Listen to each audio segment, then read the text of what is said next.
Hello दोस्तों, नमस्कार। Welcome to this video. उम्मीद करता हूं आप सब बहुत बढ़िया होंगे। तो साथियों, आप जानते हैं हम लोग जनरल स्टडीज का अध्ययन कर रहे हैं और जनरल स्टडीज में इस समय हम लोग भारतीय कृषि को देख रहे हैं, जो आपके एग्जाम के दृष्टिकोण से बेहद इंपॉर्टेंट है। साथियों, कल के डेट में आपको एक वीडियो मिली जिसमें हम लोगों ने बहुत कुछ जो आपके कृषि से संबंधित चीज़ें थी उनको बहुत ही सहज तरीके से समझने का प्रयास किया।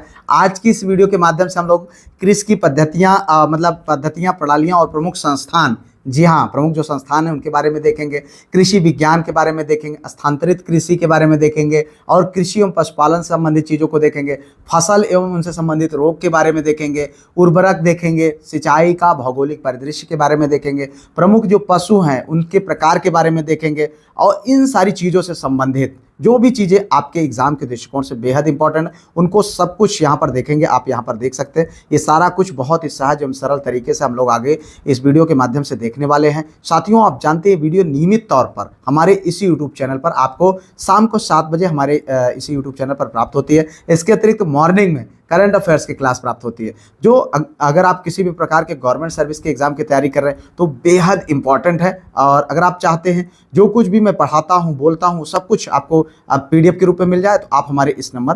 9565 नंबर पर व्हाट्सएप के माध्यम से कांटेक्ट कर ले। एक छोटी सी फीस पे करके ग्रुप में जुड़ जाएं, वहां पर आपको ये सब कुछ आपके एग्जाम ओरिएंटेड मटेरियल हम प्रोवाइड करते हैं। तो आइए यहाँ पर वीडियो को हम शुरू करते हैं। सबसे पहले हम देखेंगे कृषि की बुनियादी प्रणालियों के बारे में, क्योंकि ये वीडियो कल की वीडियो से भी ज़्यादा इंपॉर्टेंट है, इसलिए आप इसको बड़े ध्यान से समझे। मैं कनेक्ट करते हुए चीज़ों को लेकर आगे बढ़ूंगा। यहाँ पर देखें, निर्वाहक कृषि यानी उत्पादन केवल स्थानीय मांग और परिवार की आवश्यकता पूर्ति के लिए, जिसका वाणिज्यिक उद्देश्य नगण्य होता है। यानी अगर हम बात करें तो ऐसी कृषि की बुनियादी प्रणाली जिसमें आदमी अपनी जीवन पालने के लिए किसी तरीके से करता है। छोटे मोटे जो किसान होते हैं उसको क्या बोला जाता है? निर्वाहक कृषि। ठीक है। वाणिज्यिक कृषि के अंतर्गत उनको रखा जाता है जो आधुनिक तकनीक और बृहद पैमाने पर उत्पादन करते हैं। मुख्य उद्देश्य बाजार में बिक्री करना और अधिकतम लाभ प्राप्त करना। जैसे आप देखिए यहाँ पर मशीन लगा के बढ़िया केबिन में बढ़िया है, और ये दादाजी छोटे से हैं, बेचारे गरीब हैं, ये जैसे तैसे अपना खेत खुद ही काट रहे हैं। तो ये क्या है? ये निर्वाहक है। ठीक है। और 70%, कल के डेट में हम लोगों ने देखा था 70% से अधिक जो खेती है हमारी वो निर्वाहक ही है। सीमांत और लघु जो किसान है, इनका उद्देश्य ये नहीं होता कि ले जाओ भैया बाजार में बेचो, नहीं, इनका उद्देश्य ये होता है कि जिस तरीके से हम यहाँ पर उत्पादन करेंगे और किसी तरीके से साल भर हम और हमारे बच्चे यानी हमारा परिवार पूरा भरण पोषण हो सकेगा, बस यही इनका उद्देश्य होता है। ठीक है। अब इसके बाद हम देखें निगमित कृषि, कारपोरेट कंपनियों द्वारा प्रबंधित होता है। लाभ को अधिकतम करने के लिए औद्योगिक पैमाने पर संचालित, मतलब एकदम बिल्कुल उद्योग जैसा। जैसे आप जानते हैं गाजर की फसल और तमाम ऐसी तरीके की फसलें उगाई जाती है और उनका उस तरीके का जो है बनाया जाता है। फैक्ट्रियों मतलब बनते हैं, मैन्युफैक्चर होते हैं और उनको बाहर विदेशों में भी बेचने के लिए भेजा जाता है। जैसे आंवला अगर आप देखें तो उसके एक कह सकते हैं उसका जो मुरब्बा हो गया या उसका जो अचार हो गया, वो देखो आप बना करके लोग बेचते हैं। तो इस तरीके से सहकारी कृषि की बात करें, किसान का स्वैच्छिक समूह संसाधन यानी भूमि श्रम पूंजी साझा करके परस्पर लाभ के लिए खेती करना, ये है। तो इतना आपको यहाँ पर समझना चाहिए। अब देखो भाई आगे यहाँ पर आधुनिक परिचालन और सघन मॉडल। सामूहिक कृषि राज्य व समाज का स्वामित्व है। किसान स्वेच्छा से भूमि श्रम और पूंजी एकत्र कर सामूहिक खेती करते हैं। ठीक है, ये आपका सामूहिक कृषि। संविदा या अनुबंध कृषि यानी कृषक और खरीदार कंपनियों के बीच पूर्व निर्धारित मूल्य पर अनुबंध, किसान को बाजार जोखिम से सुरक्षा। मतलब ये किसान की जमीन लेकर के उसको भैया कि आपका पैदावार होगा तो भी, नहीं होगा तो भी आपको इतना मिलेगा, आपको बस जो है अपनी जमीन को देना है, या इस तरीके से जो भी चीज़ें हैं इस संविदा एक अनुबंध बनता है उस पर। सघन खेती की अगर हम बात करें, सीमित भूमि में से अधिकतम उपज प्राप्त करने के लिए रासायनिक उर्वरकों, कीटनाशक और उन्नत बीजों यानी हाइब्रिड जो बीज हैं उनका भारी उपयोग होता है। इसका व्यावसायिक उद्देश्य ज़्यादा होता है, टेस्ट से मतलब नहीं होता, ज़्यादा उत्पादन होगा और ज़्यादा बेचेंगे इसको। ठीक है। चलो अब देखो पर्यावरणीय और जो है संधारणीय कृषि। ठीक है। यहाँ पर देखिए परती छोड़ने का उद्देश्य क्या होता है? प्राकृतिक उर्वरकता वापस पाने हेतु कृषि को 3-4 वर्षों तक बिना फसल के खाली छोड़ देते हैं। परती छोड़ दिया। जैविक कृषि की बात करें, रासायनिक उर्वरकों जैसे कीटनाशकों का पूर्ण बहिष्कार कर देते हैं। ठीक है, यहाँ पर आप देखें जो है खाद कंपोस्ट का प्रयोग करते हैं। प्राकृतिक खाद जैसे गाय और भैंस या जो है भेड़ बकरियों की द्वारा जो खादें निकलती हैं उससे जो है। मिश्रित कृषि की हम बात करें, कृषि उत्पादन के साथ साथ पशुपालन एवं एकीकरण, आय के विविध स्रोत, जैसे गांव में अक्सर आप देखेंगे इसी प्रकार मिश्रित कृषि, पशुपालन भी करते हैं लोग और उसके बाद कृषि भी करते हैं, तो जिससे उनका जो है जीवन यापन होता है। फसल चक्र की बात करें, मृदा पोषण बनाए रखने के लिए एक ही खेत में क्रमिक रूप से अलग अलग फसलें, जैसे दलहन के बाद अनाज। ठीक है, जैसे आप देखिए अभी अभी गेहूं कटाई हुई है, इसके बाद जो उपयुक्त खेत है वहाँ पर जो है ये दलहन की फसलें उगाई जाएंगी, जैसे उर्द मूंग की। ठीक है, और उसकी जो पत्ती गिरेगी ना उससे फसल की मतलब खेत की उर्वरक क्षमता बढ़ती है। ठीक है, और उसके बाद फिर अगला नंबर जब इसकी कटाई होगी तब धान आ जाएगा। तो इस तरीके से ये एक चक्रण चलता रहता है। ठीक है, तो यहाँ पर ये आप समझ लीजिए। अब देखेंगे हम भैया भौगोलिक और आनुवंशिक समाधान, सीढ़ीदार कृषि। ये देखो ये जैसे भाई भौगोलिक अगर स्थिति है, आप देखिए जो है पता चले कटान बना हुआ है तो क्या करेगा, कोई यहाँ पानी छूटेगा सीधा पानी नीचे चला जाएगा, ऊपर बचवे नहीं करेगा। तो इस तरीके से सीढ़ी नुमा ये फसलें मतलब खेत को बना दिया जाता है। पहाड़ी ढलानों पर सीढ़ियाँ बनाकर खेती, मुख्य उद्देश्य मृदा अपरदन को रोकना और जल का संरक्षण करना, मिट्टी के कटाव को रोकना। जैसे जो पहाड़ों में आप जाइए देखेंगे तो वहाँ पर इसी तरीके की खेती की जाती है। ठीक है, क्योंकि भाई वहाँ पर अगर आप देखें तो प्लेन करने जाएंगे तो पूरा जीवन उनका निपट जाएगा, नहीं कर पाएंगे, क्योंकि यहाँ से यहाँ तक अगर सोचे बराबर हो तो इससे थोड़ा थोड़ा करके जैसे तैसे इस तरीके से आप देखिए पूर्वोत्तर भारत में इसी तरीके की चीज़ें, इसी तरीके के फसलें आपको देखने को मिलेंगे। जीएम फसलें जेनेटिकली जो है मॉडिफाइड, जो कि आनुवंशिक रूप से परिवर्तित हैं, उनको वो ऐसी फसलें पौधों के डीएनए यानी जीन में कृत्रिम बदलाव, जैसे उदाहरण के लिए बैसिलस यूरिजिएसिस भारत में प्रमुख उदाहरण इसका बीटी कपास का है। और प्रमुख फसल विविधीकरण, जो कि जोखिम कम करने के लिए विभिन्न प्रकार की फसलों को एक साथ में उगाना, जैसे एक साथ में कई फसल। ठीक है, गेहूं बुआई हुई है, गेहूं में सरसों भी डाल दिए, उसके बाद उसमें मटर भी डाल दिए। ठीक है, तो ये एक तरीके से अलग अलग फसलें एक साथ में हो गई। आलू बोआई हुई है, उसमें मूली भी डाल दिए। ठीक है, और भी पालक भी छींट दिए। तो इस तरीके से एक साथ में अलग अलग फसलें एक ही खेत में और एक ही समय में जो है उसका उत्पादन होता है।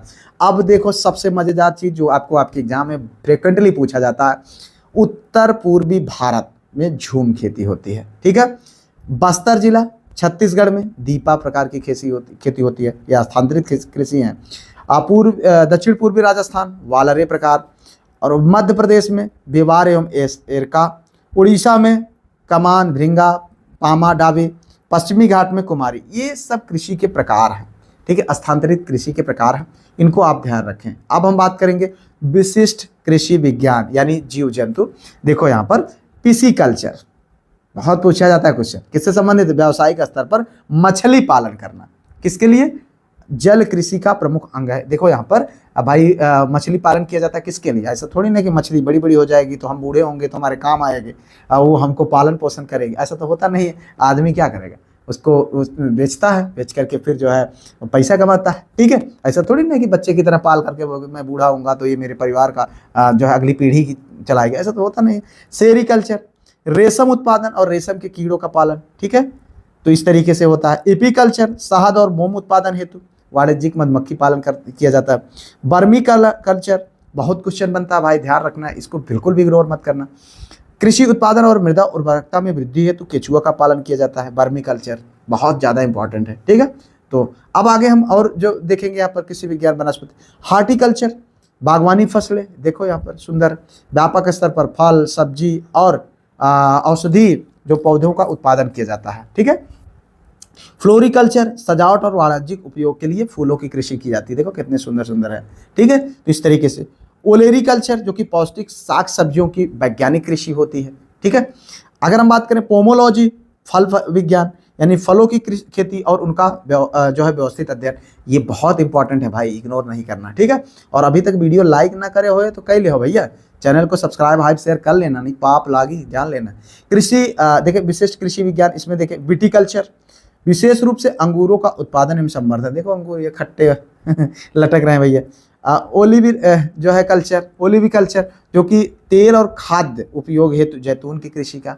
ठीक है, सिल्वीकल्चर वनों का संरक्षण और संवर्धन और वानिकी प्रबंधन, तो इतना ही आपको जानना भी है, इससे ज़्यादा और जानने की जरूरत नहीं है। मोरिकल्चर, रेशम कीट हेतु शहतूत के फसलों की कृषि। ठीक है, चलो आगे देखते हैं भैया। उन्नत और वैज्ञानिक कृषि तकनीकी, जैसे एरोपोनिक्स, पौधों को बिना मिट्टी के हवा या धुंध के वातावरण में उगाने की जो तकनीक है उसको क्या बोला जाता है? एरोपोनिक्स। ये देखो यहाँ पर, ये जड़ देखो यार निकली हुई है। अब बताओ ये तबो पैदा हो गए हैं सोचो, जड़ों को सीधे पोषक तत्वों का छिड़काव, मतलब डायरेक्टली इंजेक्शन, ना मिट्टी उट्टी कोई जरूरत नहीं, आराम से घरेन में बढ़िया हुआ है यार, बढ़िया यार तकनीक है। जल और स्थान की अधिकतम बचत होती है। भविष्य की शहरी कृषि का ये आधार है। शहर में ऐसे लोग तो बढ़िया बढ़िया एक कमरा में बढ़िया चल रहा है, उगाया जाएगा। ये एरोपोनिक्स या उन्नत वैज्ञानिक कृषि की एक तकनीकी है। चलो अब हम देखते हैं कुछ प्रमुख संस्थान जो आपसे आपके एग्जाम में बहुत बहुत बहुत बहुत बार पूछा जाता है। भारतीय कृषि अनुसंधान ICAR, ठीक है, कहाँ पर है? नई दिल्ली में। ये देखो, ठीक है, भारत के में जो है कृषि अनुसंधान, शिक्षा और विस्तार का समन्वय और प्रबंधन करने वाला सर्वोच्च राष्ट्रीय निकाय है। ठीक है, चलो भारतीय कृषि अनुसंधान संस्थान IARI, ये भी कहाँ है? नई दिल्ली में। पूछा जाता है, ध्यान रखना, याद रखना। कृषि विज्ञान में उन्नत शोध, उच्च शिक्षा और तकनीकी विकास का प्रमुख इसका केंद्र है। ठीक है, चलो भैया आगे देखो। उत्तर व मध्य भारत के जो अनुसंधान केंद्र है, जैसे गन्ना एवं शर्करा संबंधित गन्ना अनुसंधान संस्थान केंद्र, अभी हम लोग बहुत बार देखे हैं, लखनऊ में है। और यहाँ पर तो हम गए हैं हमारे अपने बच्चों के साथ, हमने कई बार ये चीज़ बताया भी है कि मतलब बच्चों का टूर हमारा यहाँ पर गया हुआ था। भारतीय शर्करा जो है संस्थान कानपुर में है। ठीक है, तो उसके बाद आलू संस्थान, ये भैया है आपका कहाँ पर? शिमला, हिमाचल प्रदेश में, केंद्रीय आलू अनुसंधान संस्थान।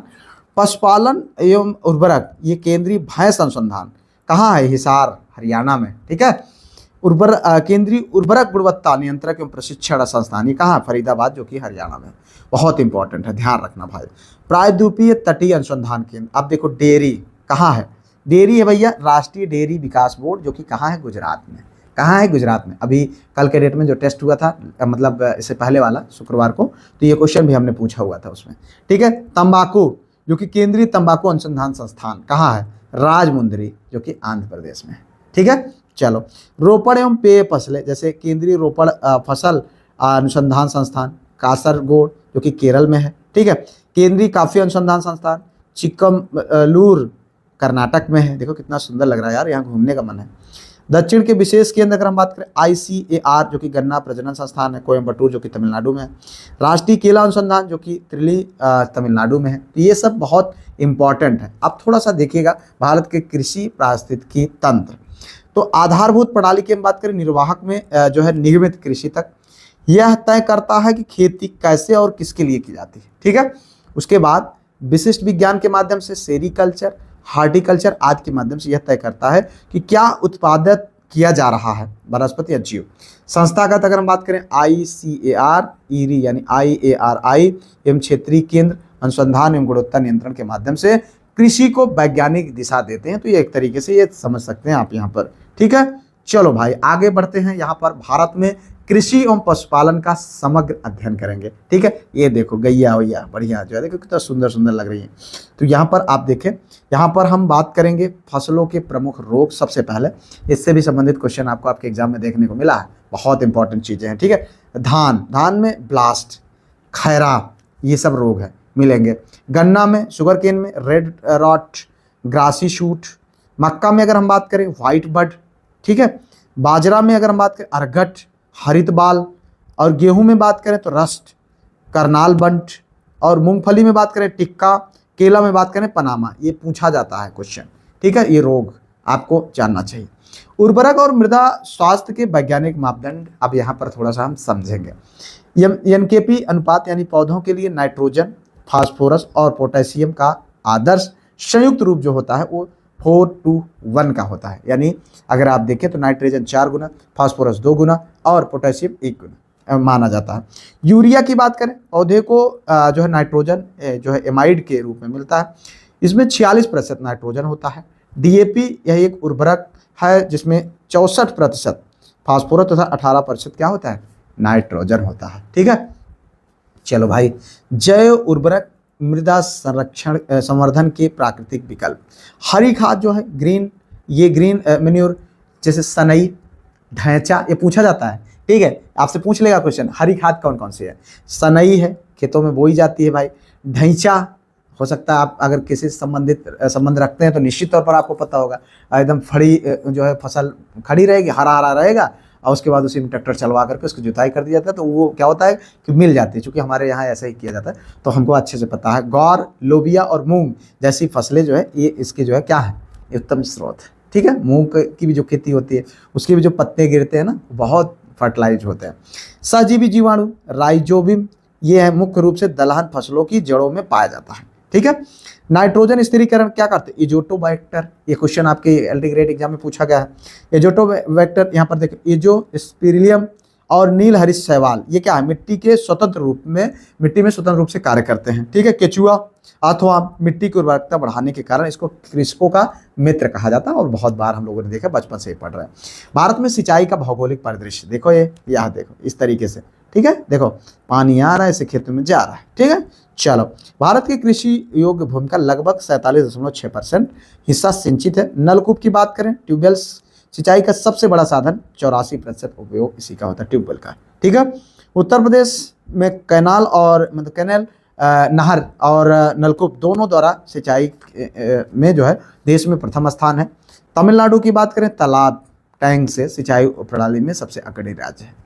अब बात करते हैं हम यहाँ पर सिंचाई परियोजनाओं का। देखो यहाँ पर बृहद यानी मेजर 10,000 हेक्टेयर या उससे अधिक कृषि योग्य भूमि वाली जो परियोजनाएं हैं, ठीक है, उसको बृहद सिंचाई के अंतर्गत रखा जाता है। मध्यम सिंचाई में जैसे 2,000 से 10,000 हेक्टेयर के बीच का, इसको मध्यम में रखा जाता है। लघु सिंचाई यहाँ पर 2,000 हेक्टेयर से मतलब कम कृषि वाली जो परियोजनाएं होती हैं, ठीक है। भारत में लघु कृषि ये सब परियोजनाएं अपेक्षा काफ़ी अधिक है। ये देखो ये बांध है, बांध खोल दिया जाएगा भाई, सारा पानी यहाँ पर रुका हुआ है, खोल दिया जाएगा, और ये देखो इस तरीके से जो है नलकूप के पानी से इसका इस्तेमाल किया जा रहा है।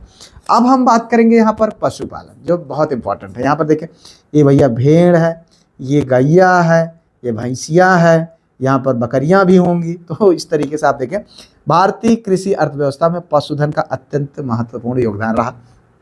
चूँकि आप जानते हैं बेसिक लेवल पर जब हमारे जो है अर्थव्यवस्था का व्यापक व्यापार यानी प्रचार प्रसार नहीं हो सका था, उस समय मुख्य हमारे यही स्रोत थे, किसके, अर्थ के, ठीक है।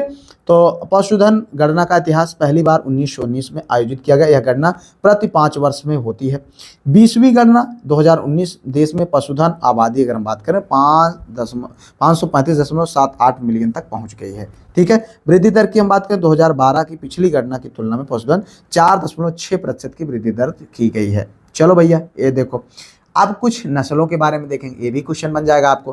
प्रमुख गाय जैसे अधिक दूध देने वाली जो विशिष्ट नस्लें हैं जैसे साहीवाल, ठीक है, आप जानते हैं, देखो कितनी बढ़िया सींग है, चुज्जू जैसी, तो उत्तर पश्चिमी भागों में पाई जाती है। इसका दूध सर्वाधिक मीठा होता है साहीवाल का, ठीक है, और 20 से 25 लीटर एक दिन में दूध दे देती है। ये बना दी दूध की फैक्ट्री होती है भैया। गिर मुख्य रूप से गुजरात में, जो कि काठियावाड़ी गाय जिनको बोला है, काठियावाड़ में, जो कि महाराष्ट्र और राजस्थान में, इसकी उत्पादक क्षमता 15 से 20 लीटर एक दिन में देती है। लाल सिंही, ठीक है, ये मूल स्थान इनका पाकिस्तान का सिंध प्रांत है, जो कि उत्पादन क्षमता 10 से 12 लीटर होता है एक दिन में। अब हम बात करें प्रमुख गाय जैसे द्विकाजी नस्लें, जैसे भैंसों की प्रजाति में देखें, राठी राजस्थान, बीकानेर, जैसलमेर में रेगिस्तानी परिस्थितियों में भारी वजन ढोने में सक्षम होते हैं। ये गैया नहीं भैया, भैंसों से जो है मतलब इनके जो बछड़े होते हैं उनसे। दूध उत्पादन की बात करें 9 से 12 लीटर तक ये देते हैं। हरियाणा नस्ल की बात करें तो हरियाणवी नस्ल दिल्ली और हरियाणा क्षेत्र में यह एक द्विकाजी यानी डुअल पर्पज नस्ल है। कृषि कार्य और दुग्ध उत्पादन दोनों काम के लिए इनका, द्विकाजी का मतलब 2 काम में इसका लिया जाता है। तो 10 से 15 लीटर देते हैं। भैंसों की बात करें, मुर्रा बहुत जानते हैं भैया, जाफराबादी, नागपुरी, सुरती, मेहसाना, नीली रावी, भदावरी, ये सब जो है भैंसों की प्रजातियां हैं। क्वेश्चन मिल जाएगा आपको, बिल्कुल मिलेगा, ठीक है। कुक्कुट पालन, नीली क्रांति के नए आयाम, देखें यहाँ पर कुक्कुट पालन यानी पोल्ट्री, ये भैया कुक कुक कुक कुक करते हैं ना, ये सब मुर्गा, देखो यहाँ मुर्गा मुर्गियाँ। तो ये तमिलनाडु कुक्कुट उत्पादन में सबसे बड़ा राज्य। देखो मुर्गा उत्पादन नहीं पूछेगा सीधे से, कुक्कुट उत्पादन देख लेना, ध्यान रखना भाई। आंध्र प्रदेश अंडे के उत्पादन में देश में सबसे आगे है, ठीक है। योजना अगर हम बात करें, ग्रामीण बैकयार्ड कुक्कुट विकास कार्यक्रम चलता है। नीली क्रांति की अगर हम बात करें, मत्स्य पालन, उत्पादन में तीव्र वृद्धि से संबंधित है। भारत वर्तमान में विश्व का दूसरा सबसे बड़ा मछली, ये क्वेश्चन आपके जीआईसी एलटी ग्रेड एग्जाम में पूछा गया है। विश्व में सबसे बड़ा उत्पादक राज्य देश कौन है? चीन है, उसके बाद हमारा नंबर है। और दूध का जो सबसे बड़ा उत्पादक राज्य है वो उत्तर प्रदेश है। ठीक है, ये भी ध्यान रखना। लक्ष्य 2025 के दौरान 24-25 के दौरान 195 लाख टन मछली उत्पादन का रखा गया है। अब देखिए रेशम उत्पादन, भारत की भौगोलिक एकाधिकार, रेशम का सर्वप्रथम प्रचलन चीन में हुआ। कहाँ पर हुआ? चीन में, चीन नहीं चीन में। ठीक है, विश्व में प्रथम है जो कि चीन। प्राकृतिक रेशम उत्पादन में भारत विश्व में दूसरा स्थान है। अद्वितीय तथ्य है, भारत विश्व का एकमात्र देश है जहां रेशम की सभी 5 ज्ञात वाणिज्यिक किस्में जैसे शहतूती, ठीक है, मलबेरी वाली सर्वाधिक जो है उत्पादन होता है। ट्रॉपिकल टसर, ये देखो शहतूत वाली ही, ट्रॉपिकल टसर, और उसके बाद ओक टसर, एरी, मूंगा, ये सब है। अब हम कुछ फसलों की बात करते हैं और उनके संबंधित बोर्ड। वाणिज्यिक मुख्यालय की हम बात करें, प्रमुख कमोडिटी बोर्ड और मुख्यालय। कॉफी बोर्ड कहाँ है भैया? बेंगलुरु में है। ठीक है, ध्यान रखना। रबर बोर्ड कहाँ है? कोयम्बटूर में है। ठीक है, इंपॉर्टेंट है, पूछा जाएगा। चाय का बोर्ड कहाँ है? कोलकाता में है, जो कि पश्चिम बंगाल का भाग है। तंबाकू बोर्ड गुटूर में, जो कि आंध्र प्रदेश में है। मसाला बोर्ड कोची केरल में है। राष्ट्रीय मांस एवं कुक्कुट प्रसंस्करण बोर्ड नई दिल्ली में है। ठीक है, चलो। कृषि अनुसंधान, फसल सुरक्षा एवं बीज संवर्धन संस्थान, भारतीय कृषि अनुसंधान ICAR, बहुत बार पूछा है, नई दिल्ली में शीर्ष निकाय है इसका। ठीक है, ये देखो यहाँ पर। राष्ट्रीय पौध संरक्षण एवं प्रशिक्षण संस्थान हैदराबाद में। चौधरी चरण सिंह राष्ट्रीय कृषि विपणन संस्थान, जो कि जयपुर में है। केंद्रीय चारा बीज उत्पादन फार्म हेसरघट्टा, जो कि बेंगलुरु में है। अंतर्राष्ट्रीय फसल अनुसंधान संस्थान, ये हैदराबाद में है। राष्ट्रीय चावल अनुसंधान संस्थान, जो कि कटक उड़ीसा में है। ठीक है, अब देखो पशु चिकित्सा एवं संबद्ध क्षेत्र अनुसंधान, राष्ट्रीय पशु चिकित्सा विज्ञान अनुसंधान संस्थान, क्या IVRI, ये कहाँ है? इज्जत नगर बरेली में। ठीक है, हमारे यूपी में। पशु स्वास्थ्य एवं पशु चिकित्सा जैव विज्ञान संस्थान बेंगलुरु में। केंद्रीय रेशम उत्पादन अनुसंधान एवं प्रशिक्षण संस्थान मैसूर कर्नाटक में और बहरामपुर पश्चिम बंगाल में। केंद्रीय टसर अनुसंधान एवं प्रशिक्षण संस्थान रांची झारखंड में। तो यहाँ पर अगर हम देखें इस तरीके से हम लोगों ने इन सारी चीज़ों को बहुत सहज, सरल और आसान भाषा में समझने का प्रयास किया, जो कि आपके लिए बहुत इंपॉर्टेंट है। उम्मीद करते हैं इस वीडियो से आपने बहुत कुछ सीखा होगा। अगर आपके कोई सुझाव हो कमेंट करिएगा। ये नंबर है 9565272442। इस नंबर पर व्हाट्सएप के माध्यम से कॉन्टैक्ट करके PDF ग्रुप जरूर ज्वाइन करें। टेस्ट एंड क्विजेज होती हैं, उनमें पार्टिसिपेट करें और अपनी तैयारी को इन्हेंस करें। ये वीडियो आपके लिए एकदम बिल्कुल बिंदास कारगर साबित हो, यही हमारी शुभकामना है। इसी के साथ जो है कृषि की यात्रा को हम समाप्त करते हैं। कल से हम लोग करेंगे प्रैक्टिस और उम्मीद करते हैं उसमें भी आप अच्छा स्कोर करेंगे। मिलते हैं किसी और वीडियो में किसी और टॉपिक पर। तब तक के लिए जय Hind, Vande Mataram, best of luck.